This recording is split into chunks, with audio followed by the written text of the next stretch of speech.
Siamo con Luciano Spalletti, penso soddisfatto. 1-0 a volte può sembrare come risultato un dato in cui non è accaduto niente, invece è stata una grande partita. Parlando prima con Sarri abbiamo definito una partita a scacchi dove due grandi allenatori e 22 giocatori molto concentrati hanno fatto assistere al pubblico a una bella performance generale.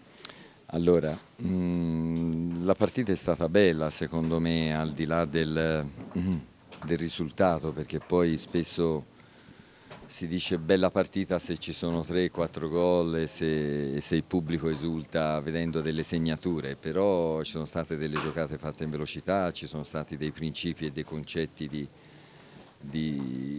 squadra molto compatta, molto solida, molta sostanza. Ci sono state delle giocate che hanno infiammato gli entusiasmi di entrambe le tifoserie, per cui dico che tutto sommato c'è stato un livello di calcio importante.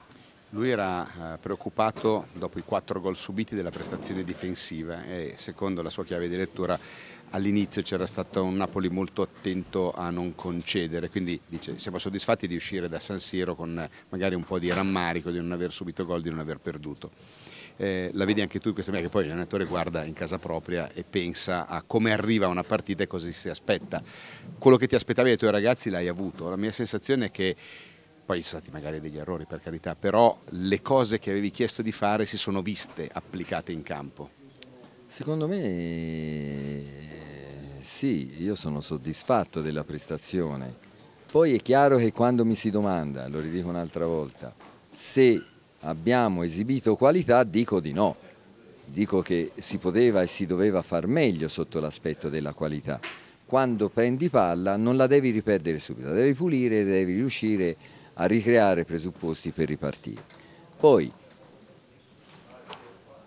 riperdi palla e ridiventa poi squadra compatta, zoccolo duro, la riprendi, la riperdi, poi una riesce ad arrivare di là, però spesso ci hanno costretto alla pallata da parte di Handanovic, perché l'abbiamo riportata su Handanovic, per cui tanta qualità non si è esibita, ecco. E lì l'ultima per me, l'inversione degli esterni bassi d'Ambrosio Cancelo aveva una finalità più difensiva o più offensiva? Una finalità più offensiva, perché poi mentre prima sulla tre quarti c'era Candreva, nel secondo tempo c'è andato Perisic e Cancelo è venuto a giocare con Caleon, mentre D'Ambrosio poi mi faceva comodo dalla parte di là su Insigne. Alberto, domande per il mister? Buonasera mister. Diceva giustamente che tra il primo e il secondo tempo, ma più in generale forse tra la prima ora e poi l'ultima mezz'ora, si sono viste due partite piuttosto diverse. Ecco, nel momento in cui poi si sono aperti più spazi, è lì che magari voleva un po' più di qualità? Sì, io dico in generale quando abbiamo riconquistato palla, quando abbiamo fatto la costruzione da dietro e siamo entrati sulla tre quarti a giocare con i difensori centrali, abbiamo riperso troppi palloni.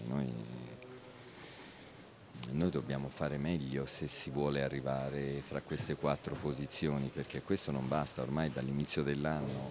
Poi è chiaro che abbiamo fatto delle buone partite, abbiamo vinto, anche stasera si poteva vincere, se va dentro il colpo di testa invece di finire sul palo, noi si vince la partita. Però tu l'hai vinta per aver scelto degli episodi, non perché tu hai esibito più qualità dell'avversario. La qualità l'ha esibita il Napoli stasera, noi ne abbiamo esibite di meno. L'ultima, Patrick? Mister, buonasera. Quanto cambierà l'approccio per la prossima settimana a Genova, Sponda Sampdoria? Cambierà, io spero di riuscire a metterci qualcosa in più, ripartire da questa e riuscire a costruirci sopra quel qualcosa in più che poi fa venire fuori una squadra quasi perfetta.